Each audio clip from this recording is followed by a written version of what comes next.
discussion and the debate between each other, as well as a lot of questions and answers to go across, okay? Where could you get this amount of experts in one room? It's an amazing feat to have this many people with their skills and talent and knowledge in one room. So this is for all of us as a community to be able to grow in knowledge and build on our networking as well through this day. We got Mr. Paul. He is the host of THA Talks, along with David Perry, who's sitting on our panel, and he is going to be our moderator for tonight. So please, what's that? There you go. I'd like to thank Matt Hall for all his work. He's absolutely working.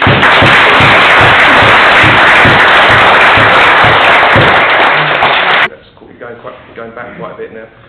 Brian Cano, another familiar face on TV, paranormal jargon, which you've done a fantastic talk earlier.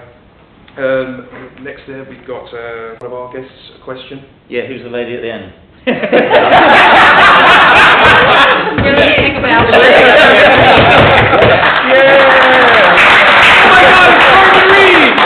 don't know who I am. I am the real mother of the haunting in Connecticut, paranormal witness. The real fear, truth behind the movies, the real fear, the fear is real and in a dark place. That would be me.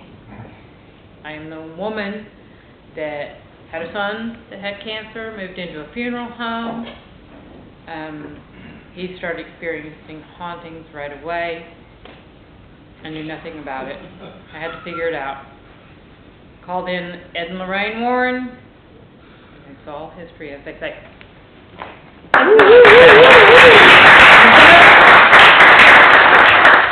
Said it better than I would, so. Right, anyone got any questions then? Start it off. Who's the brave one?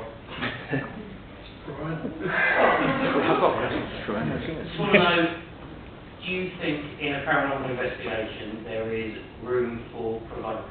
In fact, not on any of Brian's shows on American TV. I was thinking of it on the way up here, curiously, where some guy had made a voice box in the form of a skeleton. Speak to me now, like they were dogs. You know, I mean, there are ancestors, there are loved ones. If we can't remember that, then we're a disgrace to this side as well as there. That would be my view. Hear, hear. Yeah, Couldn't bring on. Yeah, absolutely. There's a word that I use a lot, it's called respect. These were once human beings. Some of them still think they are human beings. And if I owned a sweet shop and you came into my sweet shop and I told you to effing do this, that, and the other, then you turn around and walk out, wouldn't you?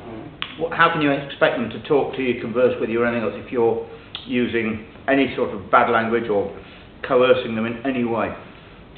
Just one word: respect. I'm quite agree with you on that one. I definitely agree with these gentlemen, and I probably feel we all are going to have a very similar answer, but let's talk semantics for a second. Provocation or being provocative. A lot of what we do is poking, like, hey, we're trying to elicit a response. Of course, if you have to do it with respect, you'll get a better, you'll have a better time with it, because a lot of, especially new groups, new people often make the mistake of, hey, nothing's happening, so I have to do this. Hey, let's do this. And that's just the wrong attitude. Like you said, how would you feel if that was done to you? It might work in the short term, like, something might get thrown, you might get hit, but then that communication is going to shut down, and wow, you just shot yourself in the foot. On the whole subject, and Carmen and I were actually having a discussion about this earlier, and thinking provoking's not going to work, and I don't suggest you do it, because as Carmen said, you never know. It could get you further down the line. You're opening yourself up to something really dark that you don't quite understand. Let's face it, not many people can say they fully understand this, why we do this. We're looking for answers. But it's not something I would ever allow my team to do, and I fully agree on the respect thing. Going in with such a respectful approach, you get way more out of it. And it's just the right thing to do. You wouldn't walk up to someone in the street and treat them like that, so why would you do it when you can't see them? Well, some people would. Yeah, some people do. Well, some people would. I'm not that kind of person. I'm kind of nice. You're very nice. As a ufologist, this is not my area, but as a former police detective, I would say you're probably messing things which are very dangerous to provoke something like that. If I may, Mr. some people believe that demons could actually be extraterrestrials involved. What would your opinion be on that? It's not an area that I've particularly delved into, but some people do say that, and I still don't think we know enough about the subject to really know the definitive answer on that. I agree with that as Agreed. well. I think there are many parallels and crossovers between UFOs, abduction phenomena, apparitions, that may be related in some way. Very similar phenomena, you know, it's like another dimension. People are coming through and back through.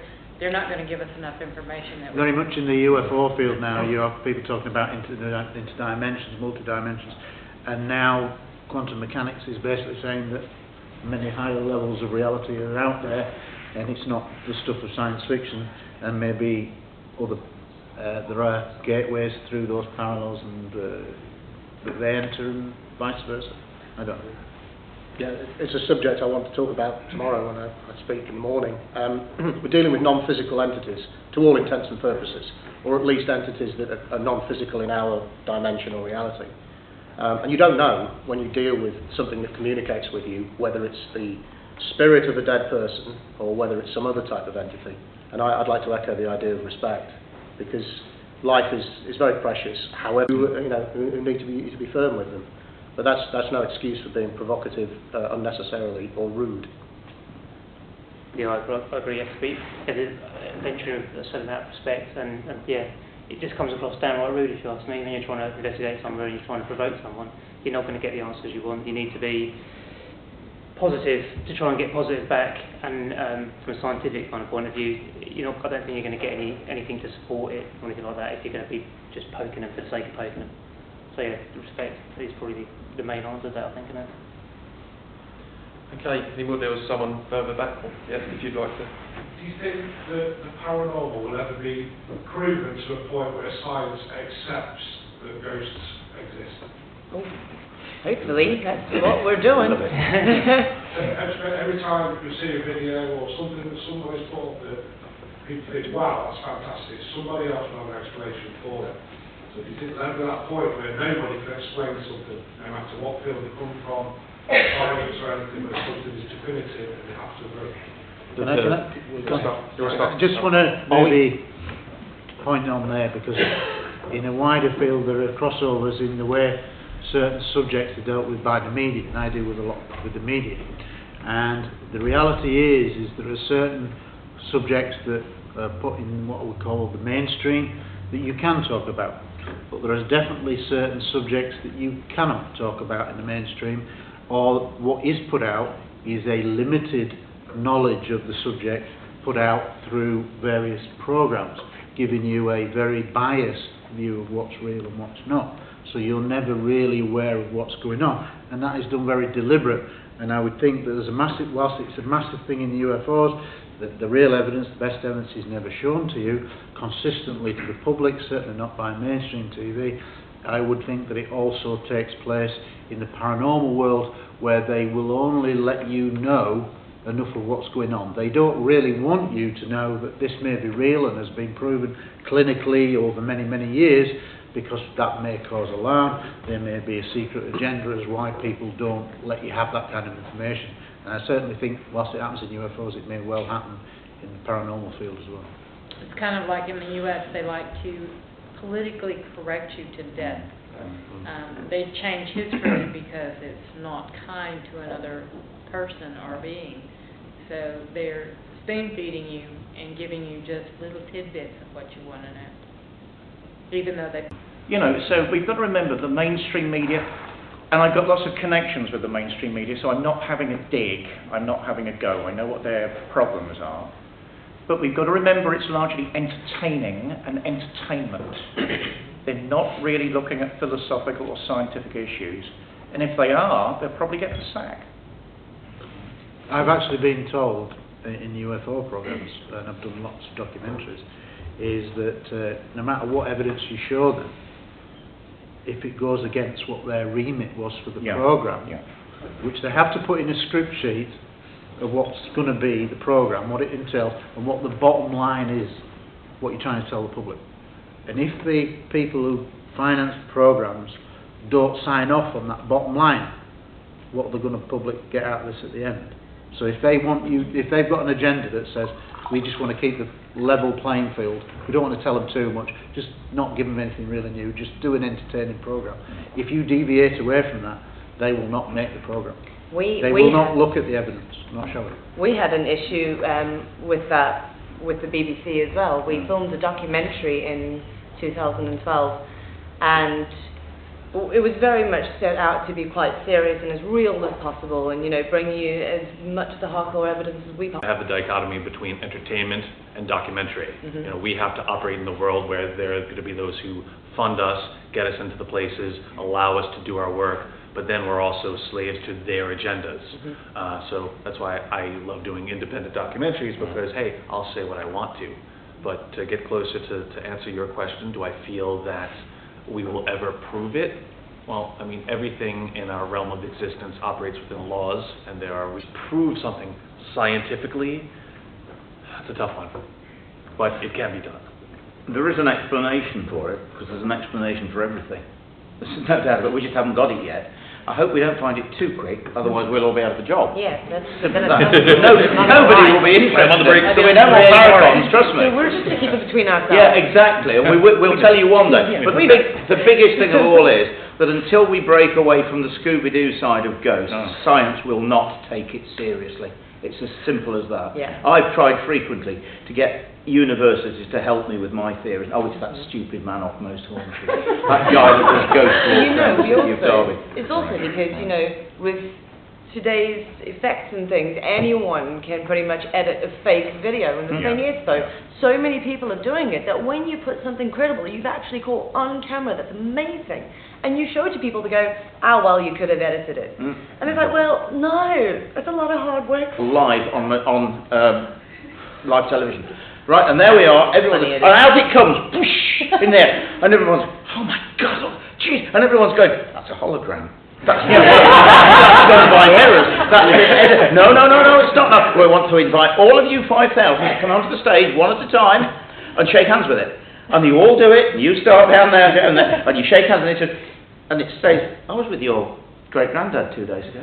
And when he was killed in 1933 by a number 37 bus in Marylebone High Street in London. He hadn't changed his underpants for 3 days, and he'd got a hole in his left. Jeez, absolutely right. And do you know what everyone at home will say? He was paid to say that. How are we ever going to prove it until the day when we do, well, similar to what the Mexicans do with the Day of the Dead, when we accept our ancestors come back to us, and Grandad comes back Christmas Eve, and they all come back to us. And until that day, I don't know whether we'll ever prove it. Yeah. I really don't know. Can I just say, I mean, I want to sort of say with Gary, is that there's an agenda for keeping people quiet or keeping things hidden. And very often there's a very good reason for that.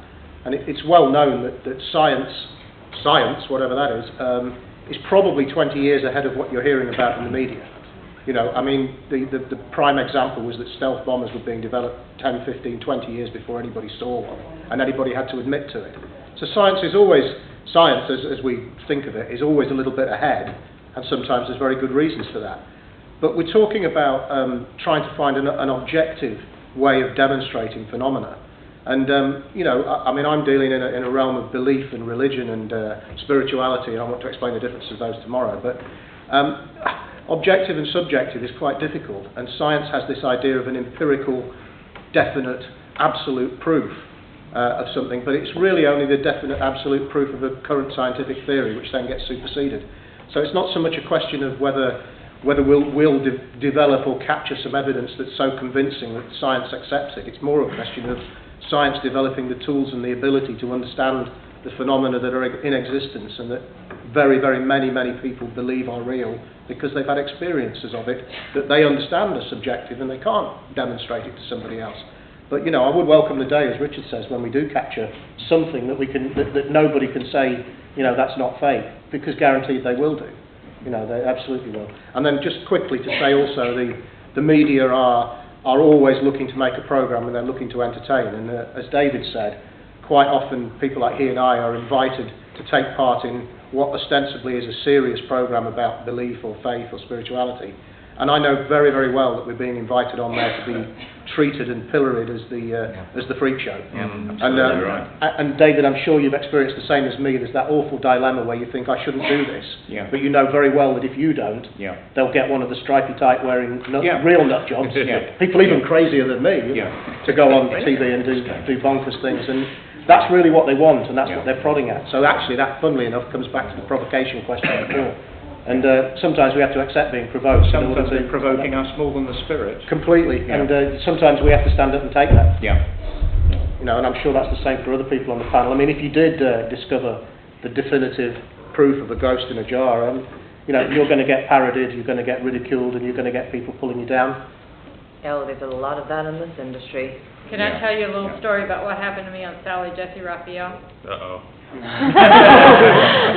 I was pulled up on a panel and I was asked to tell my to be there to debunk me because they wanted their agenda to go out to everyone. Just to pick up on that, it's exactly the same as that. When I appeared on This Morning programme, breakfast programme, twice, in 2012 on UFOs, and on each occasion I was with a psychologist called Chris French. People may be aware of him. He often talks about skeptic to go on the programme. He's on 500, so who's the fool? I wasn't getting paid at all, but he's on £500 a time contract, and he's there to be a paid skeptic, because you can't have somebody talking about real UFOs, so we've got to have a skeptic there. You can't have somebody talking about real ghosts, real evidence, we've got to have a skeptic there. It's ridiculous. But that's how they operate. But you see, when you go into the studio, and you have literally got one arm behind your back, and they try to work out what you'll say, what they'll say. They have it all scripted. Whereas I go in there and I do things that they're not aware of, because I have to try to do it on live TV. The answer is live TV, live radio, where it's harder for you to be edited. Absolutely. So you've got to grab these opportunities and do things that they're not expecting. But they want you to be totally scripted, not say anything out of the remit, and their agenda is completely not yours. It's not about the truth, it's about their agenda. Well, that's why I think events like this are good, when we can get together with the public. And you know, I've been saying this all day. We can get your minds to open just a little bit to the possibility of something different, or if anything someone up here says makes you think or act in a way that gets this knowledge out there and gets us thinking a little closer to what we can consider truth, and not just the biased agendas of whoever's got the money or the networks. If you think about it, from the day you're born, other than information given to you by your parents, family, where do you get your information from? You get it from the media, newspapers, books, film, TV.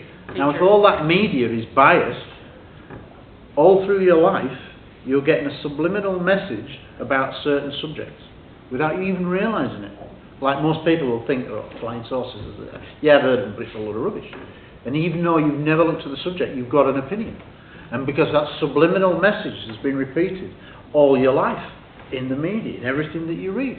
It's the same with ghosts, werewolves, or whatever. You're given an agenda, and you don't realise it.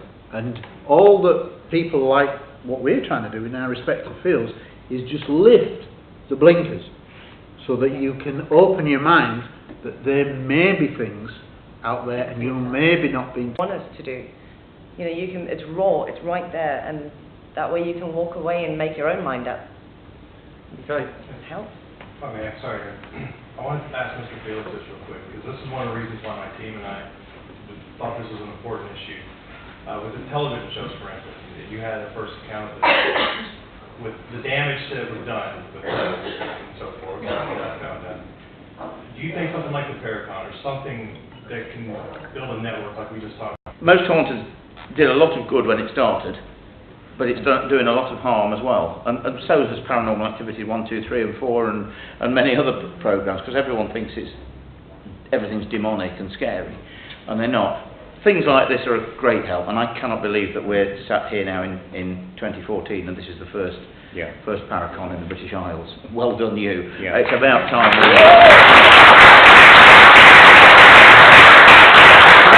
got off our butts and did a bit more, networking is the word, and talking about it. And then one day perhaps TV might just come along and say, yeah, let's do a real ghost show. Yeah. Let's not have someone saying, I want 2 ghosts in the toilet, 1 in the bathroom, 1 in there, 2 in the garage, 1 upstairs, 1 in your bed, and 1 in the coal house. Because that's what TV thinks it's all about, and And a it's man not. goes scream like a girl. Yeah. Oh, and scream like a girl and run. Exactly. Yeah. It's time. Everyone is now fascinated, even more so, due to programmes like Most Haunted and all the others that are out there. And now people want to know more about it. They want the reality about it, not the Scooby-Doo nonsense. Well, that's I feel the necessary evil of, a lot of people ask me about my show and other shows, and I always tell them, hey, I can't answer for the other shows, but just the fact that any of the shows, they're entertainment. Be entertained by it. And if it gets you to ask further questions, like I tell them, don't emulate them, be fascinated by them and find out more on your own. Like that's not your education. That's the start. That's the spark that will get you to go, well, I don't know anything about EMF. Well, why are they using an EMF meter? Or hey, who were some of the pioneers in EVP? Do you know the name Raudevay? Do you know the name Jurgensen? Find out about this stuff, and the TV shows put all that potential in front of everyone. And the fact that we're all sitting here together. I'm the baby of the panel up here. I'm just getting started. In 1988, when I needed somebody, and there wasn't even a vocabulary.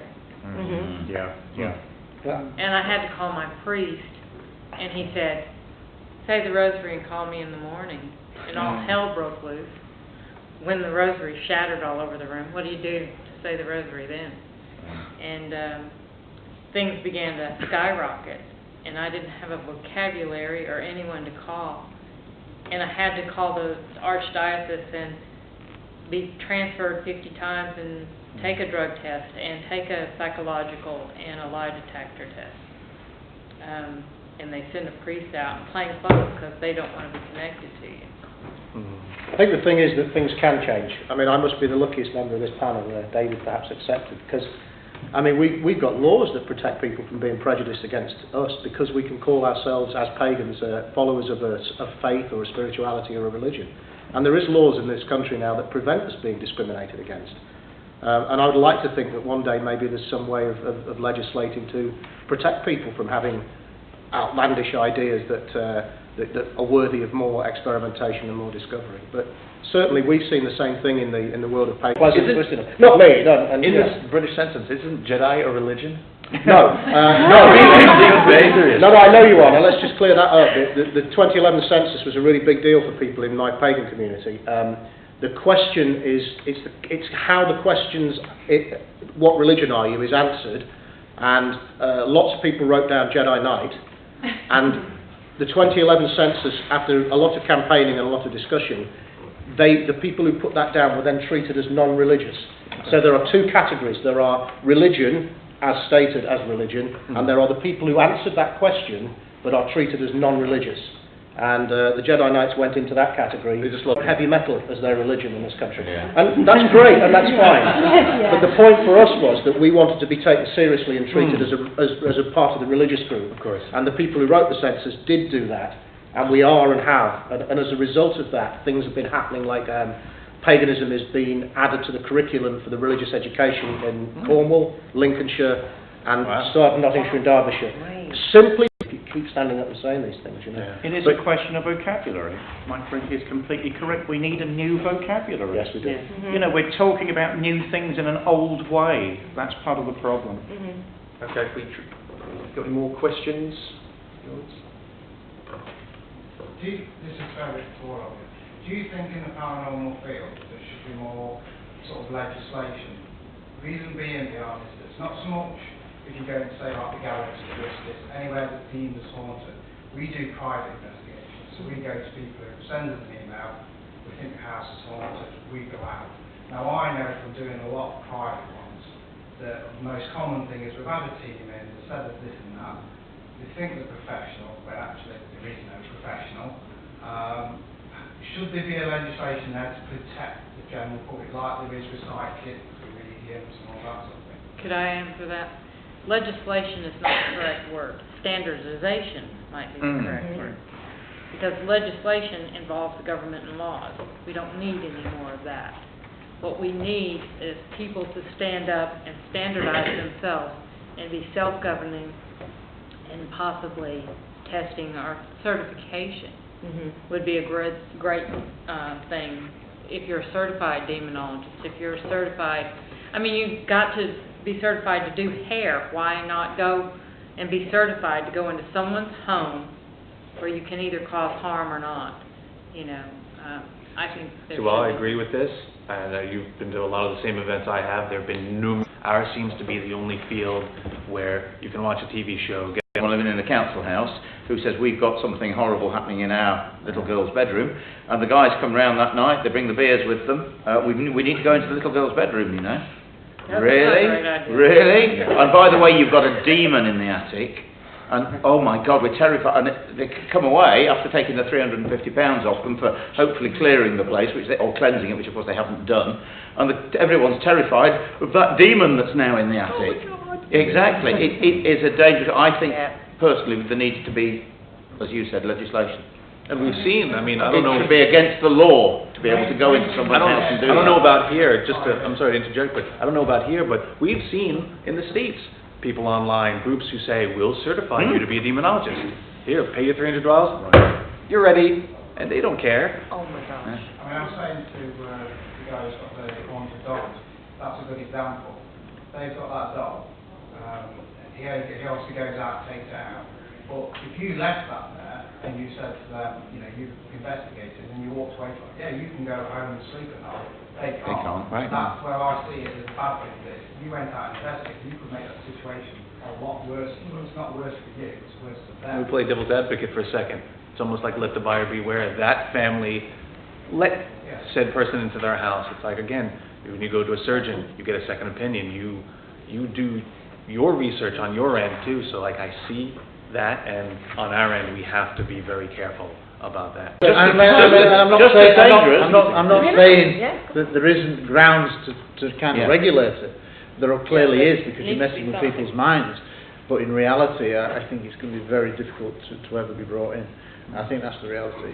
We've Yes, got to be a it's little governed, careful of and that, though, what the because gentleman the there said. laws were only recently repealed, and people like you and I would be in jail for having a belief, so we've got to be a little careful of that. But I mean, regulation may be the answer, but then at the same time, you know, most people wouldn't invite a plumber or a builder into their house until they knew that they were a member of this federation, that federation. Yeah. And yet people do still employ cowboy builders and their houses fall down. And then people still employ regulated and, you know, certified builders and their houses fall down. And in the end, there is an element of buyer beware, but maybe the word you're looking for is some form of, if not certification, certainly regulation. At least in those instances, voluntarily. the house you could see it fell down. The plumbing you could see is shot. Yeah, The right. materials were left. Yeah, exactly. We're still dealing with the intangibles. Really important. That's why I think it's difficult. I have a question right here.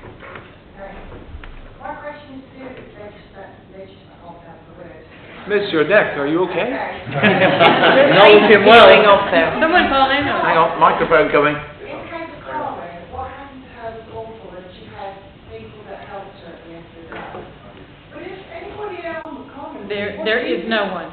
There is no one. It's a personal battle. It's like your own personal health. A doctor can attempt to cure you, but it's not a science, exact science. It's an art. Ask them. I mean, I've had them remove things that did. It's what I'm saying. If a paranormal group goes in and tries to help somebody, and yes, they might remove it, where is the aftercare after that, and how long does it go on for? And this is why I think we need something in place to be able to help these people. Because it's not about just going in there and removing something. There's more to it than that. I've been talking, you have like post-traumatic stress, because they are stressed. It may not be a battle stress, but they have a stress of something that they could not see. And everyone's telling them that they're crazy and it's in their mind. Someone asked me, you must have thought you were losing your mind. No, it was an external entity. I was intelligent. I knew I was intelligent. I could tell the difference. I don't know that a crazy person has enough logic to do that. Who are you talking to, Carmen? No one in the room. What I experienced in my house was horrifying. And, I mean, if you read that book, you're going to find out stuff that's not been on it. How do you know who to choose to bring into your house? Well, how many of you know that you should have an interview beforehand with them? sit down with the people that you're going to bring into your house. I want to see your Your public care liability insurance. You say you Your take care people out plan. on events and things. I want to see that. I want to see you handle things, your team, the way you conduct things. I want to know exactly what's going on, because I had an instance where, when I was still very inexperienced, I had something in my house and it absolutely terrified me. So I looked for outside help. And I found the first medium that I could on a website, and it was just a nightmare. I then, ever since, she is amazing. And she helped me with my own personal battle that when I couldn't, when I was too inexperienced. So I went through that. Yeah, me too. It just gives you more credibility. I mean, you can look that person up and go, hey, what were they like? Yeah, it's that victim support idea. I mean, there's a lot of people have terrible experiences that are not their fault. There's a lot of people victims of crime. And I think generally as a society we're perhaps not victim folk rather than just trying to figure things out. But one of the things that will help that is that idea of encouraging people to go to somebody reputable to help them with their issues, particularly when we're dealing with subjective, non-physical experiences. I mean, physical as well, but there's a system that needs to be in place for community support, and traditionally that's been the area of churches. And I'm afraid a lot. We're all aware of the trauma if somebody has an accident or whatever, if somebody loses a parent or whatever. That's trauma, but it has to go somewhere. Now, I've had police officers who've carried around UFO stories that have happened to them that have so traumatised them that because of this stigma to do with the subjects of UFOs, they've not been able to report it officially. They've not told their colleagues, they've not even told their wives at times. And then suddenly when I created the database for police officers, they suddenly had somebody who was going to listen to them and wasn't going to say that they're crazy. Because that's the main reason why people don't come forward in all of these spheres, is the fear of ridicule. And I'm sure it's the same with people who experience poltergeist activity, ghosts or whatever. When you are confronted with something truly unknown, it's going to create trauma, and it has to go somewhere. And if you don't talk about it or have somebody to go to who you can talk this through, you're going to be pretty screwed up, because the trauma has nowhere to go. So any organisation in any field that helps people talk about these events has got to be a good thing. Absolutely. Yeah. Any more questions at the back?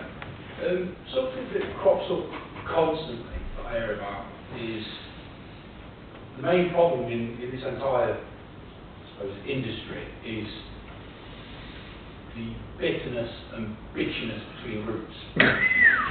Wow, well, we were. That is exactly why. Don't go to them because they haven't got the experience, but they need that experience to get the experience.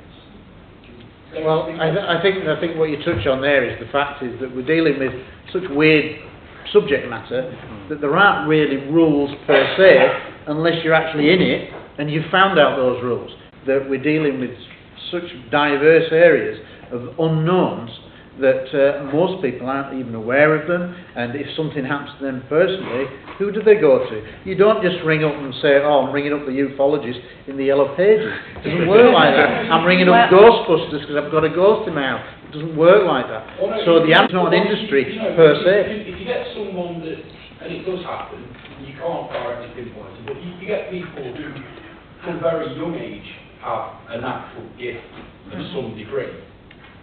They need someone to guide them into being able to help people better. Exactly. Constantly being told, you do. well, you don't have no experience in it, so you shouldn't be meddling in that. Right, but doctors and lawyers and know. accountants will mentor, or they'll become part of an agency where there are those who are experienced. So maybe these newbies shouldn't start groups of their own, but they should become part of experienced Approach groups. people who are doing work. Come up through say, the I ranks, need and then they answers. can separate, and not hey, I don't like what you're doing, I'm starting my own group, but Well, literally my- graduate. My biggest The thing. responsibility of the more experienced groups, that if they see Yeah. a new group that is a group, as it, we're all getting together and we're doing this and we don't have the experience, instead of just trying to put them off or deter people as an experienced group, you should try to encourage that help on that. When I got asked to be up here today, I mean, I am the baby of the panel up here. I've got so much to learn, and By Ed Warren. Read these books. You will learn. it's a great starting point. And that way, as you said, working with the more experienced team, instead of starting your own up, you know, join a team, find out more, learn, study. I also think that I don't agree with the actual premise that somebody with nil experience doesn't have a valuable contribution. Because I think people used to say when I joined the police, you know, you talk to guys who are 25, 30 years, and the situation going into a house, trying to do it the right way because they have done the research, so it not necessarily follows, but unfortunately you live in a world of man, personally in my opinion, is a corrupt creature really, and we're not very good at things, we lie, we cheat, and invariably The infighting, I feel that groups, whether they be novice or experienced, are more serious. And again, there's nothing wrong with looking to get on TV, but you know, sometimes agendas can be counterproductive. There is a big difference between just recording a show and actually documenting proper. Yes, absolutely. Same thing in our world. We have people. We've got pagan ideas and spirituality and religion. That's people are reading books. They're listening to people like me saying, "Find your own path. Have a go at everything. Take it all in. See what other people have to say." And then they're going off and doing that and getting into trouble and getting into a mess. And when you approach it now, the archdeacon, priest, third level, or something or other, master level, whatever. And there are these people. Where did you get this? You run a course on that, don't you? But all the numbers. But what happens? They don't like it, and we have, we don't have wicker and witchcraft so much as bicker and bitchcraft. I like that. But these groups are like, by all means, have that. And you can have all the trouble as well if you like. I'm telling you now, Ashby and I have all the scars, so it's I've been there. Yeah. But these groups, they don't like it. There's a way of approaching it, and maybe back to what we were being suggested earlier, some form of kind of voluntary regulation, signing up to an organisation. It legitimises you. Now, where I am in our world of religion, I'm an initiate of the craft of the Wicca. I'm a witch initiated by other people in the tradition that I can trace my line back. And we've got kind of, not a monopoly on truth, but we've maybe got a level of genuineness that people will come to me and say, authenticity, I suppose, is the thing. And lots of these other groups want one or the other. I don't know whether you guys get it with the paranormal investigation world, but they come to us for legitimising or authenticating their group. And I have to say to them, look, you're absolutely at liberty to go your own way and do your own thing, but I'm not going to authenticate. If you want to be authenticated by me, come and study with me for a year and a day, face to face, we'll work it through. And maybe that sort of similar process of having that kind of, not authoritarian or patriarchal tradition down the middle, but certainly if there's something that's considered to be the real thing, the genuine article, proven over time, they don't like being, they either resist you taking over or telling them how to do it, or they want you to authenticate them and legitimise them, and I bet you guys get that. Five now will have never lived in an era where there isn't this mobile phone that has everything, this internet connection. But those that are older than 45, they're the ones that can remember what it was like not to have a mobile phone. Why aren't there billions of people turning up at conferences? It's because they're all there going, I'm an armchair expert. Well, as we were saying, like, you need to research. The best history book ever written. He was a historian, now he's top UFO expert. That's the best book you ever get on the early part of the subject of UFOs. It's a 3-volume, and he's written 2 volumes so far. I can happily say that, and it's the best history book going. There are many of the important books, and it's the same in all of our fields. There are people who have done great work before that should be acknowledged for their great work and point people in the right direction. But in the end, people will only go the way they want. If they want to be the wannabes on the next Ghost Hunting series, then they're not going to give a shit, really, are they? No, I mean, what the worry is those people who are the armchair experts. It's not just them, it's the newcomers who are genuinely seeking. Yeah, they have passion. They're the ones who find those armchair experts and get the wrong ideas. But they don't do enough research to find the good people who have done the pioneering work. And that's the problem. But that's why we have our own giftedness of intuition and discernment. Absolutely. You have to say, I can pick up a book and say, that's crap. You know, in the first few chapters, you know. Yeah. That's true. You have to use your own giftedness and your own discernment. And don't ever think that you're too stupid to ask questions. Because questions always get you answers. If you've got a passion for a subject, go for it. Go research it. You sound like you're describing the craft, because that's really one of the sort of almost secret parts of how to get you progress through the mystery traditions of paganism. You keep asking questions, and there's a kind of, people talk about the rule of three in witchcraft, and I'll tell you the real rule of three. I'm not breaking my oaths to tell you. The real rule is that you wait until you've been asked 3 times before you tell someone the answer. And that's kind of a little bit of fun, a little bit of a trick that we play. But it's those questions. Keep questioning everything all the time, and that's how you gain knowledge, and that's how you become clever, intelligent, powerful, articulate, and all the other things that human beings aspire to be. I don't believe the answers you get. And enlightened. Have we got any more questions? I think what a lot of people don't consider with the new age of the internet, and everyone's all CGI and Photoshop and 1080 HD. It's so into, well, we can see that this is fake, and we can see that that's real, and everything. That one of the places that people really forget to look at. For me personally, I really struggle picking up a book. So I've got ADD. I only have to read 3 pages in, and I'm bored if I haven't got pictures. So, well, looking at an internet screen, for me, I can read that same book on a computer screen that I can't read in my hand. Yeah.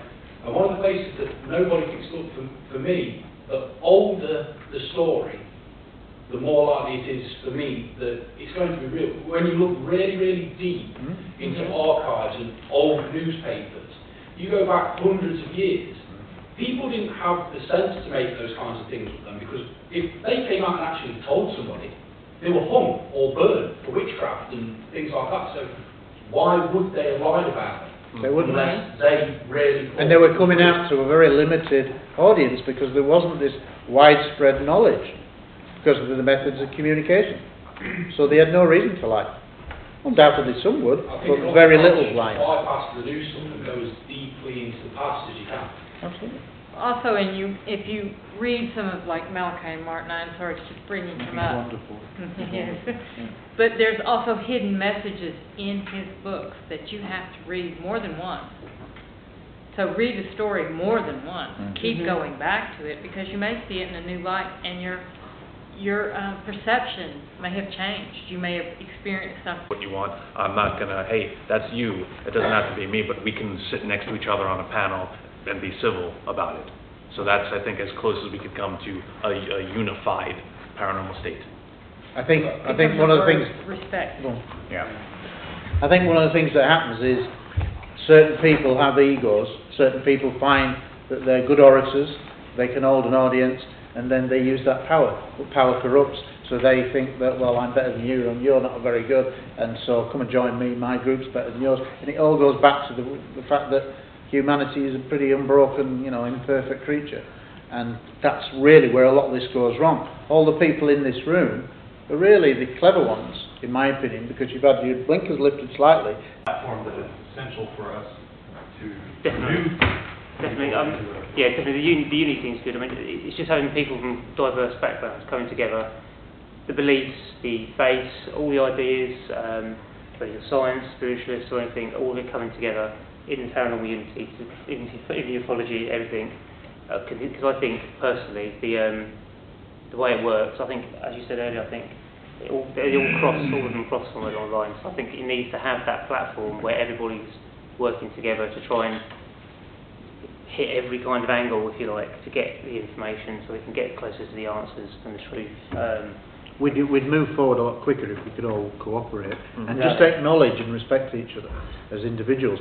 The problem is somebody says, I've got my beliefs, you've got your beliefs, and then we have a discussion like this. And this has been a really good forum. I'm really impressed, because I'm not a paranormal expert. I'm a ufologist, but for a lot of there's a lot of commonalities as to what's come out, and I think it's been a really good discussion. I was really surprised, but it's been, I think, a really good discussion, good topic.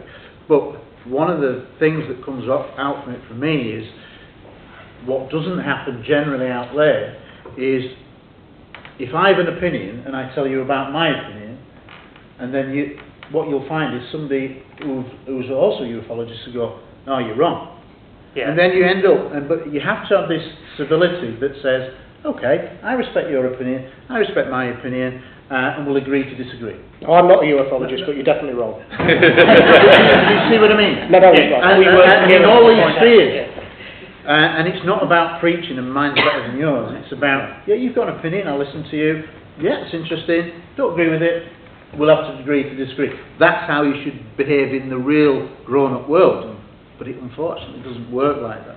Because, no, I'm right, you're wrong, you're a bastard, blah, blah, blah. And that's what happens. It's those opinions that build the questions that help us move forward. So we need to get those. What else do you want? You know, listen to what's being said, exchange ideas. Not to mention at some points, find the two of you may not agree, and there's that agreement to disagree, but Yeah. some perspective comes down the road. You'll call them up a month later and go, you know what? You were right. Yeah, I'm glad you told me that, because I've now observed something for myself that, all right, I'm on board, let's talk some more. You never stop learning. Trying to find more of that. At least we're all talking and we're coming together to discuss it. We've all got different views.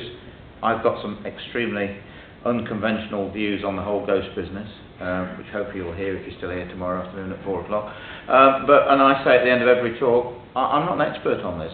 I'm just giving my views, and it's up to you to now listen to what I'm saying. Well, that's the biggest load of rubbish I've ever heard. We want to get involved in UFO research, but if they were to go to their heads and say, right, we want the money to research this, they'll lose the grant.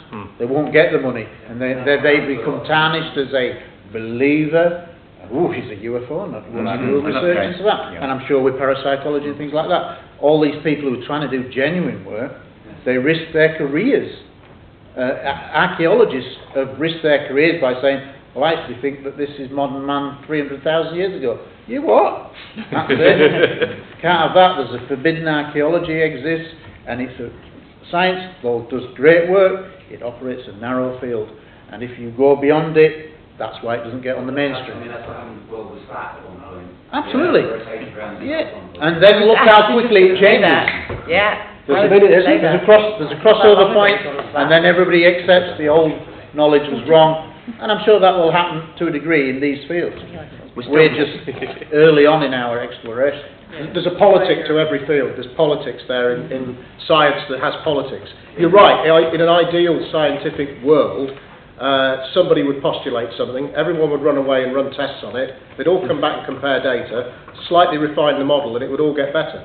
But there's a politic involved, and it involves money and funding and research, and it involves manipulation and power, and who gets the credit, and all these other things. All All these flawed human factors. It's about being human. Because humans are basically flawed, corrupt, and quite beautiful and dirty, all at the same time. You know, we are. At last we agree, you know. But it's true. You know, most people try to live good lives. How much money do you spend of your own? Yeah? Exactly. You can never... But you do so because you've got the passion, and that is the key thing. And that's the thing, so... Conferences will run at a loss, in reality. Oh, yeah. And people are putting their own...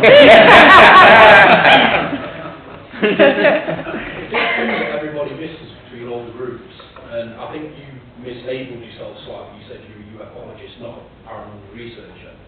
You actually are a paranormal researcher. Oh yeah, I'm looking into diverse areas. What people seem to forget is it doesn't matter whether you're looking for UFOs, ghosts. Quest for the truth, religion's a quest for the truth, spirituality is a quest. Human life is a quest for the truth. Yeah. It's looking to find out what the truth is, and whatever that may be and whatever it means.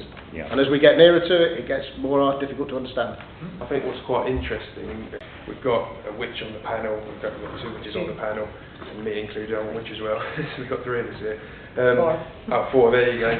Don't get too... See, we're everywhere. Out, but, you know, society has looked at people like us and said, oh, you're worshipping the devil, and tried to sort of knock it down that way.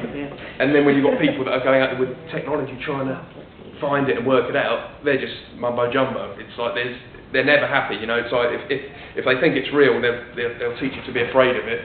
If it's not been quite done yet, it's just, oh, that's just rough, you're an idiot if you believe Well, that's how difficult it is. Here's the irony, right? And I'm not religious, and I respect different religions, but here's the irony. People can say we're all crazy because we have our beliefs, and we're trying to get physical evidence in whatever form. Does anybody question blind faith if you're religious? Should do. They should do. But they don't. It's all right. The TV doesn't say, well, you've got to prove your faith to me. But with all these kind of areas that are a bit unknown, we have to